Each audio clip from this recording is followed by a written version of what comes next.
saha keluarga ageng Simbah Minah. Iya, manut dawuh sing tak tampa ana dalem kene lewayangan ora mung pisan jiki kok mak marambah makaping-kaping klebu pepunden dalang yen Mbah Gondobuwana ya nate ngasta cempurit ana ing kene.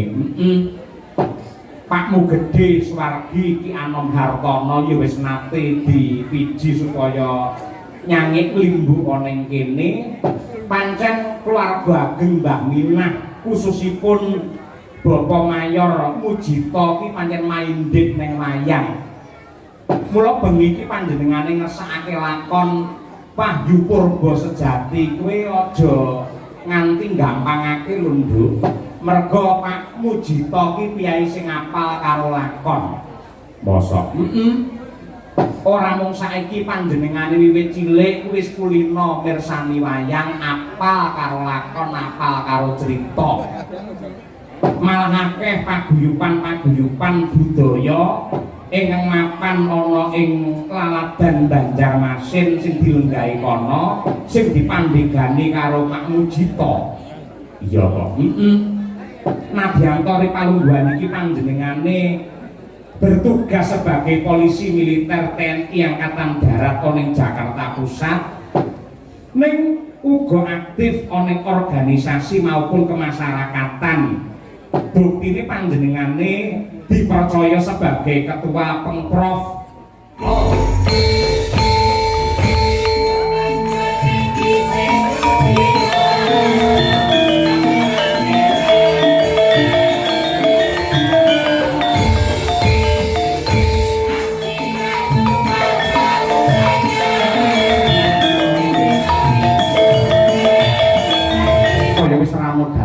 Bubarno kang padha gantung sibuk ndak pepuji Prabu Ndrawati tansah drana rasa marang wong sak donya.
sing anti-anti wos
gandeng iki sing sasi Sawal wis sak mestine lamun to aku kelawan kowe lan kabeh para kadang-kadang madangkara ngaturake sugeng riyadi lan nyuwun lumungkuring pangaksami dumateng wabil khusus keluarga ageng almarhumah Ibu Minah sumrambahe kabeh para kadang-kadang para dulur-dulur, para bolo-bolo munggahe, para sepuh adi sepuh, kiai alim ulama ingkang lenggah ana ing wewengkon Ponorogo. Ngono ya, Pak. Kaya ngono. Iya. Ora liwat ngestokake dawuh biyung. Primalungguhan iki awake dhewe ngestokake dawuh pepunden supaya sowan ana laladan mringin kauman Ponorogo. Ngono ya ya. Ngestokake dawuh pepunden kula Bapak Mayor CPM Mujito SHMM ingkang kembulan niat kalian Ibu Sri Wahyuni saha keluarga ageng Simbah Minah. Ya. Manut dawuh sing tak tampa ana dalem kene lewayangan ora mung pisan jiki kok mak marambah makaping-kaping klebu pepunden dalang yen Mbah Gondo Buwana ya nate ngasta cemburit ana ing kene. Pakmu gedhe Swargi Ki Anom Hartono ya wis nate dipiji supaya nyangik limbu ana ing kene. Pancen keluarga ageng Mbah Minah khususipun Bapak Mayor Mujito ki pancen maindhik ning wayang. Mula bengi iki panjenengane ngersakake lakon Wahyu Purba Sejati kuwi aja nganti gampangake lho, Nduk. Merga Pak Mujito ki piyai sing apal karo lakon. Mosok? Ora mung saiki panjenengane wiwit cilik wis kulino mirsani wayang, apal karo lakon, apal karo crita. Malah akeh paguyuban-paguyuban budaya ingkang mapan ana ing laladan Banjarmasin sing dilenggahi kono sing dipandhegani karo Pak Mujito. Iya kok. Nadyanto Ripalungguhan iki panjenengane bertugas sebagai polisi militer TNI Angkatan Darat ning Jakarta Pusat ning uga aktif ana organisasi maupun kemasyarakatan. Buktine panjenengane dipercaya sebagai ketua Pengprov Perbosi Kalimantan Selatan, penasihat Pengprov Panahan Tradisional Kalsel dan wakil ketua Pengprov Barongsai Kalimantan Selatan lan uga ketua kerukunan keluarga Jawa Timur ing Kalimantan Selatan, pembina paguyuban pawarga ing Kalimantan Selatan, dan juga pembina reok pawarga ing Kalimantan Selatan. Oh kaya ngono tegese pancen Pak Mujito ki piyai sing budaya ya Mak. Temenanan. Mula lemayang sing ati-ati, sing teliti. Panjenengane iki wasis, panjenengane pinter karo lakon lan manut dawuh sing tak tampa saurunge ngasta dadi TNI, panjenengane iki jane cita-citane ya pengin dadi dalang. Mosok Pak Mujito iki nang sore kepareng-paring dawuh ngoten Mas Sahyo kula jane riyen pengin dadi dalang, kula lakon niku apa ning kula yen kon nutuk gamelan mboten iso. Mongko sing jenenge dalang niku kudu ngerti kali gamelan. Lah elek kula nutuk gamelan niku mboten iso. Batinku timbang nutuk gamelan luwih becik nutuk sinden. Kuwi abot sanggane malah kaya ngono kuwi. Ning malah panjenengan ngasta dadi polisi militer TNI Angkatan Darat ku malah becik malah apik kono. Iya, luar biasa itu, Pak. Banjur panjenengane kagungan kersa apa? Tasakuran pernikahan sing dipalakramakake ya kuwi putra saking Bapak Mayor CPM Mujito SHMM kaliyan Ibu Sri Wahyuni, ya kuwi ngantarane Roko Mas Bagus Bribda Arbi Yuda Pradana ingkang palakrama kaliyan Mbak Yu Roro Nindyari Di Astuti SPD. Akad nikah wis ditindakake nalika 2 Februari 2020 ana ing Banjarmasin. Resepsi tanggal 9 Februari 2025 ing Banjarmasin. Nah, tasakuran kanthi pagelaran wayang kulit iki digelar ana ing dalem Bringin, yektine kaya sing didhawuhake nalika sore. Ini dipersembahkan kagem Eyang Minah karena pada waktu resepsi pernikahan panjenengan itu tidak memungkinkan untuk rawuh. Nah, wayangan sing digelar bengi iki pancen dipersembahake dening Bapak Mujito marang Mbah Minah ning kodrate Pangeran siji kersane Gusti beda. Nalika wingi ana ing sasi Ramadan wingi Mbah Minah wis ditimbali sowan ditresnani ana ngarsane Gusti ingkang nyipta jagat kudu seda luwih dhisik. Mongko wayangan iki kagem Mbah Minah. Lah iya to. Mongko adate piyayen sripan ngono kuwi mesti wayangane ditunda utawa dibatalake.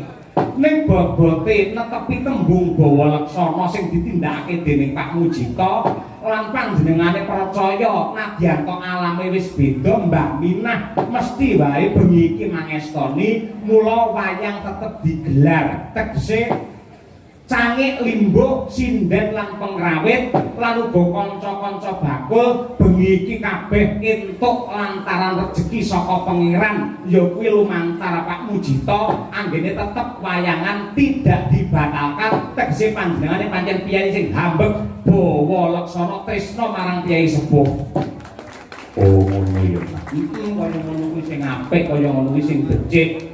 Monggo iki ora nganti petang duluwe Mbah Minah. Mula tak suwun monggo sedaya para lenggah kula dherekaken ngeningaken cipta sawetawis nyambung raos kalian Gusti ingkang Maha Kuwaos anut kalian kapitayanipun piyambak-piyambak dene ingkang agama Islam. Monggo kula dherekaken kirim donga dumateng almarhumah Ibu Minah, mugi-mugi pinaringan tentrem ayem jenjem permanem mulya wonten ing swarga kagem Eyang Minah. Al-Fatihah.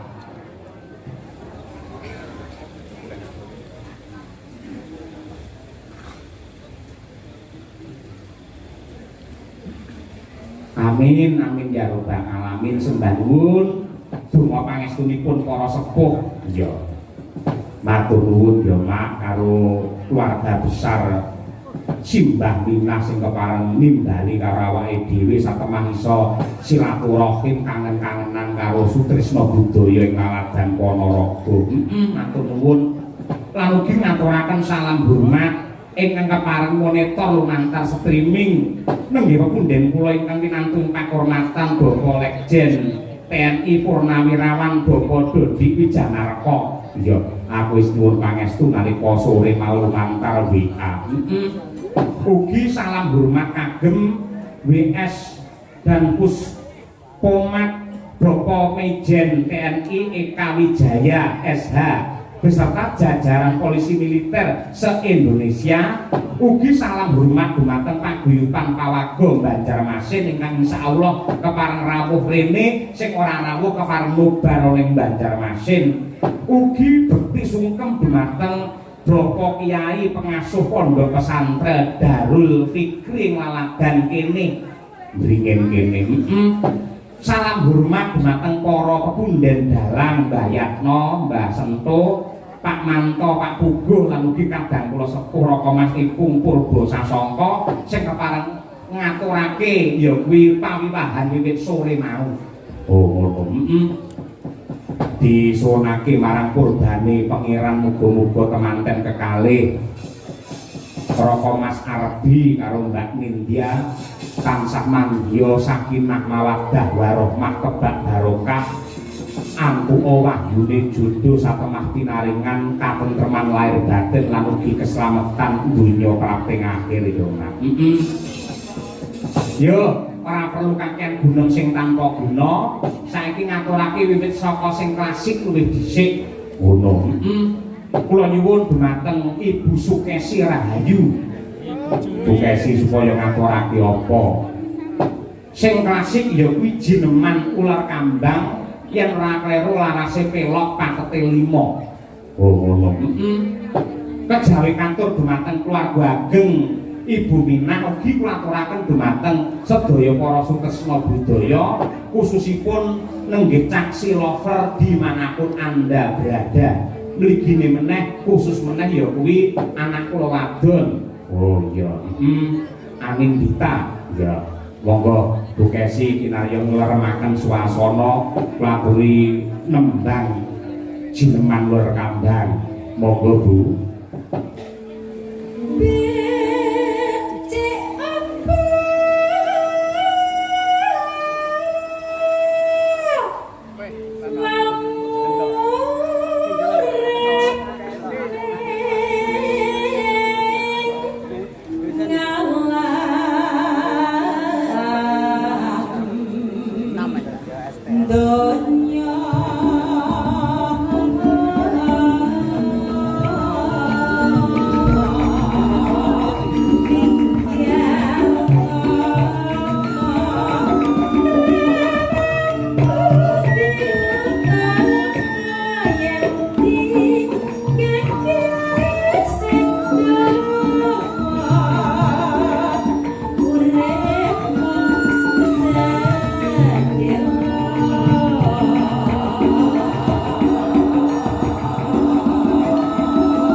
klasik kula kandhang wis diaturake. Kula aturaken dumateng para sepuh sepuh Kyai Lawas Kyai klasik mboten katalumpet dumateng ibu-ibu juru ladi ingkang kepareng rewang wonten ing dalemipun swargi Eyang Minah mriki mugi-mugi saged kinarya jamining saya. Iya, ngono lho, Pak. Lan alhamdulillah piyayi kene iki jan piyayi sing nyenengake kok nduk ning dingin kene buktine mau awak munggah panggung langsung didabyang-dabyang mlebu nang dalem jero. Iya. Tak kira kon mangan ora mung dijak foto. Iya. Ing atase lagu iki foto nganti setengah jam dhewe. Iya, kabeh ngejak foto. Lek bapak-bapak utawa keluarga saking Pak Mujito foto iki ora masalah. Ning kabeh ibu-ibu lho Pak Dalang biasane ndelok ning TV ning YouTube saya iso ketemu langsung nyetrot buku sak kayange. Kabeh gunes aku seprene abang iki. Iya. Tresno karo awakmu nganti kaya ngono tenan. Monggo sing jenenge foto iki lak ya ngerti mesem to, Nduk. Iya. Tak nggih mesem iki udakara setengah jam. Nganti semene iki aku iki pun sewu lambeku nganti keju. Ayo. Soalnya pengumuman yang nanggap wayang sak fotone kudu ana anggaran di foto dhewe lho. Ya ora padha Tresno. Nah, iki sendang nuwun akeh banget sing kepareng rawuh monggo sore mau dan ya. Alhamdulillah ya mbok menawa kangen karo wayang Kyai Bringin kene kauman nggih. Monggo dipun tata piyambak supados sedaya jeneng pinarak ingkang ajeng lenggah supados ketingal lan ingkang wingking mangke saged gatekaken kanthi cepet. Ya Allah. Ngoten niku. Monggo bobo ya diparingi layang. Ya mergo Kyai akeh kok Nduk. Muga-muga sedaya pinaringan rahayu. Nggih. Ana bintang tamune ana. Malah iki sepisanan lagi ketemu karo awake dhewe ning piyayi iki wis asring ya kuwi kiprah ning laladan kutha Riya Ponorogo. Iya. Mas Gareng saka Pacitan. Kaya mengkono kuwi ketambahan ya kuwi Waranggana sing benbengi ra tau leren ya kuwi anak kula wadon Elisa Ucarus Alasu. Wah iya. Suwi ora ketemu karo Mbak Elisa. Temenanan. Alhamdulillah nanti saiki Nadianto Jani wis kudune iki cara pitik iki kudune wis didu ning parandene isih dadi jomblo. Iya. Durung duwe calon. Pacar biyen nate ning didelikne akhire ilang tenan. Saiki asli jomblo tenan. Iya. Wis muga-muga awet dadi jomblo. Mergo tak ramal Mbak Elisa iki nanti kesusu rabi wis to langsung ora payu wis.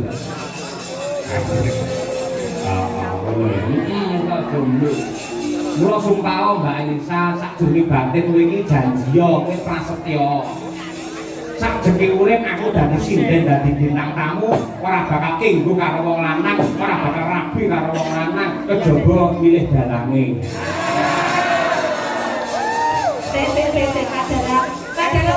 Padalang nyuwun sewu. Padalang nyuwun sewu. Kasih. Oh, istriku tersayang. Ya, aku nuli padalang. Jenengan mirengake bojo kaya ngono rayu Mbak Elisa. Rungokno tali seati. Nonton wayang ning mburi kelir. Cakep. Pak Cahyo sayang, cintaku padamu tak pernah berakhir.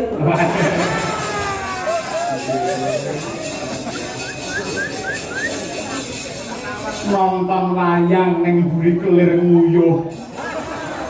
Bukesi sayang entuk to aku wayuh. Keprok taun gasmu. Sik Pak Gareng saka Pacitan luwih dhisik men jumeneng.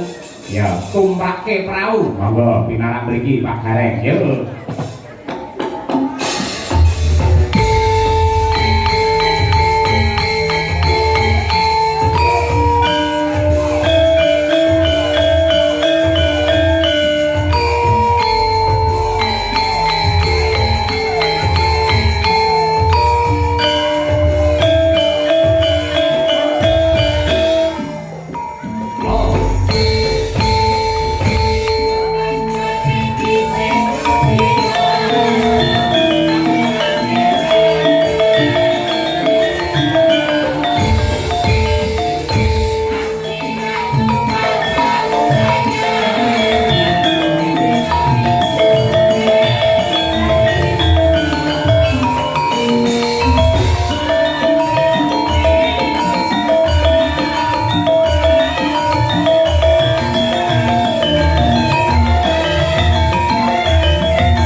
tembe sepindah Mas nggih. Nggih. Alhamdulillah muga-muga pinaringan wilujeng slamet boten wonten alangan setunggal menapa. Amin ya rabbal alamin. Penonton kaya ngene bane lho Mas. Pripun? Padahal niku wau jawahe nggih kados ngaten. Nggih. Ning kok nggih wah jan penonton tenggene dingin niku. Kok nggih tetep kathah sanget. Awit niki nuwun sewu Mas Cahyo. Pripun? Mbok bilih kula niki lek dalu menika mboten tanggapan. Dalu menika sanes sing ngendikane jenengan bintang tamu. Kula niku lek teng Ponorogo namung nderek dolan badhe sungkem panjenenganipun Rama Mujito. Niku Intinipun badhe sungkem. nggih badhe sowan sungkem karo badan. Sing sepisan kula badan kalih Kang Hamengkugati, ingkang angka kalih menika badan dulur-dulur kula sing tenggene mriki. Nggih. Wow, kok nek pamane kula ki ditanggap lho Mas, esuk nanggap kula. Awan nanggap kula, bengi kula lagi pun boten tanggapan kelih Pak. Lah napa? Lah ki namung derek ketut buri jenengan nonton wayang naik kula clonteni namung wonten. Panjenengan asring tindak wonten ing Ponorogo menika tegesipun dipun tresnani kalih Kyai Ponorogo. Leres Mas Cahyo menika Kula nggih sok nonton teng YouTube.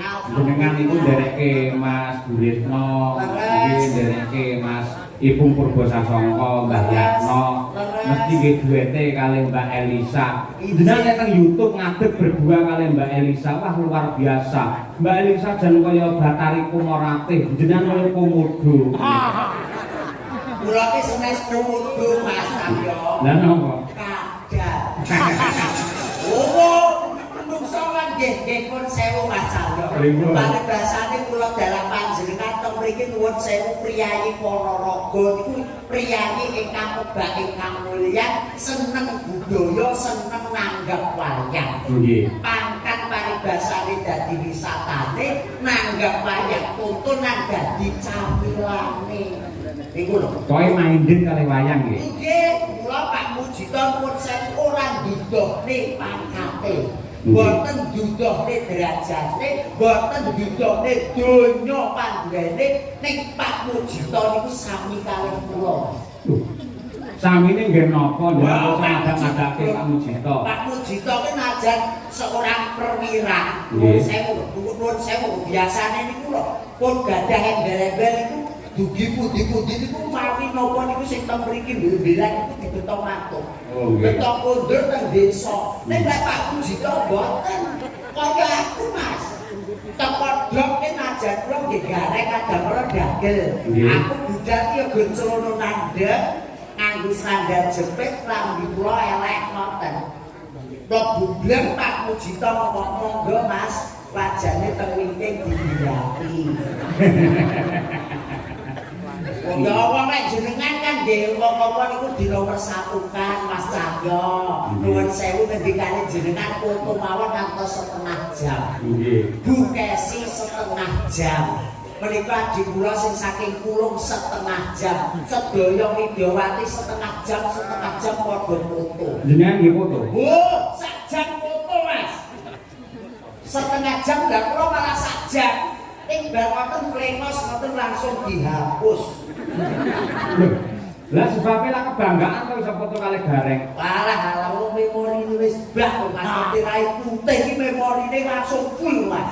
Pawon niku pas kula badhe foto mlebet mriku, Nggih. enten bayi sik cilik ngoten niku nangis wer-wer-wer. Bareng kula jak foto alhamdulillah langsung meneng Mas gareng. Wah, sami kali kula Mas Iwa. Ya nggih kali Lho gareng. lho lho, kok nek bayi foto jepret mari nangis. Nggih. Terus napa niku lari putri-putri cantik, tetep kula seneng. Bareng to wong meteng Mas. Foto jebret ngoten plemas ngono, amit-amit jabang bayi.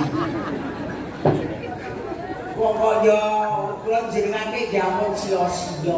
Mboten. Wah, nggih, alhamdulillah saestu Mas. Nggih. Saged sowan dereke panjenengan Mas Cahyo Muntadi, Nggih. seorang dalang dan seorang dosen, seorang presiden dan juga seorang dosen ingkang dados tolak ukuring kula anggen kula mudi kawruh teng ngene budaya Jawa Mas. Inggih. Muga-muga ora keluwihan ya ora kekurangan. Amin ya Tata rabbal cara anggah ungguh etika dan estetika niku kula tut pingking panjenengan clear wonten pundi kemawon Mas Cahyo. Nggih, nggih, nggih. Menika dalam rangka tasyakuran pernikahan. Pun prisa mantenipun sinten? Patene kula lali lho Mas, asmane lali kula kula ke bapak kula tani, mbok kula nggih tani, kula dhewe namung sing derajate dhuwur. Kok mboten sombong. Bener derajate Lho, Pak Mujito, Mas Manten itu sarjana hukum. Lho, kula nggih SPD lho Mas. Wah, sarjana pendidikan. Sumpek perkara dhuwit. Ya ampun ngoten. Wong nggih Pak. Kemanten kakung menika Raka Mas Brida Arbi Yuda Pradana kalian Mbak Yuroro Nindi Ridi Astuti SPD. Nggih, wah iki nuwun sewu Mas Cahyo. Pripun? Najan kula ke omah-omah pen kepara 20 taun yen badhe ngomongi badhe napa niku nuturi niku pun paribasane nguyai segara. Namung derek dedonga kula mawon ikhlas lillahi ta'ala saking kretek ati kula dongakne dulur kula lanang dulur kula wedok anggenipun bangun bariwisma muga-muga dados keluarga ingkang sakinah mawaddah warahmah. Amin. Pikantuk wahyu kang tinemu pikantuk wahyu jojo ngarsanipun Gusti Kang Maha Agung oke rezeki panjang yuswa. Amin, amin. Kula pitados menawi donga panjenengan menika gedhe dayane turya nganti. Wong nyatanipun jenengan nggih anggenipun bebrayan langgih dipun paringi guyub rukun mawon to. Nggih to Mas.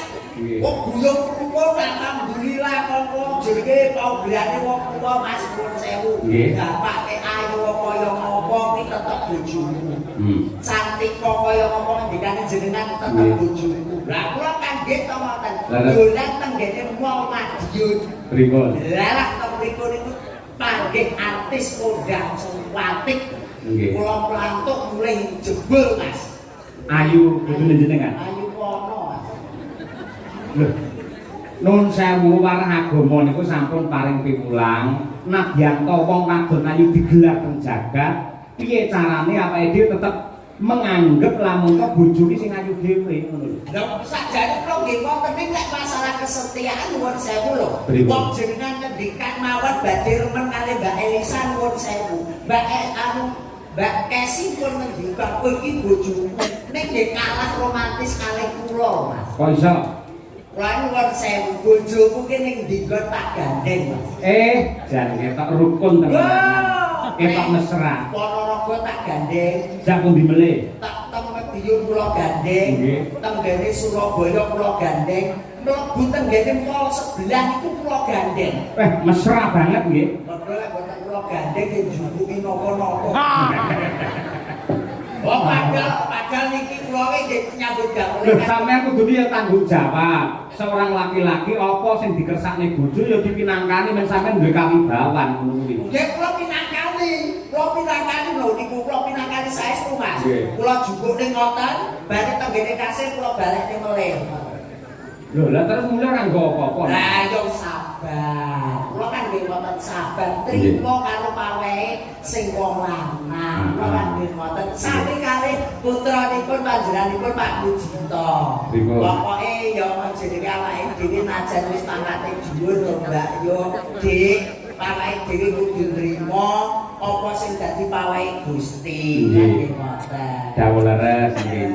Lah niki mumpung Mbak Elisa sampun jeneng pinarak wonten mriki dasaripun sampun sawetawis dangu mboten pinanggih. Leres Mas. Jenengan kajenge dipun kancani Mbak Lisa nggih. Ijih siap. Monggo jumeneng Mbak Lisa. Aja dipleroki. Monggo, yo terus.